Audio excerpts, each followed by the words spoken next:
YouTube 20 तास न्यूजमध्ये आपलं स्वागत असून सध्या पावसाळ्यात पावसाने दडी मारली आहे याबाबतची आपण सविस्तर माहिती घेत आहोत. पावसाने दडी मारल्याने शेतकरी चिंतेत. ऐन पावसाळ्यात पिकांना द्यावे लागते पाणी.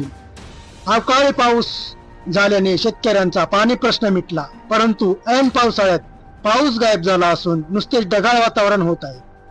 ढगाळ वातावरणामुळे पिकांवर रोगराई पडण्याची भीती शेतकरी व्यक्त करत आहे. अवकाळी पाऊस झाल्याने शेतकऱ्यांनी बाजरीसह अन्य पिके केली, परंतु काही शेतकऱ्यांना वापसाच नव्हता. आता वापसा झाला आहे, परंतु पाऊस नसल्याने अजूनही काही शेतकरी पेरणी विनाच आहेत. पाऊस नसल्याने ऐन पावसाळ्यात शेतकऱ्यांना पिकांना जगवण्यासाठी पाणी देण्याची वेळ आली आहे असल्याचे चित्र बारामती तालुक्यासह उंडवडी सुपे परिसरात पाहायला मिळत आहे. YouTube 20 तास न्यूज, उंडवडी सुपे, युवराज इंदलकर.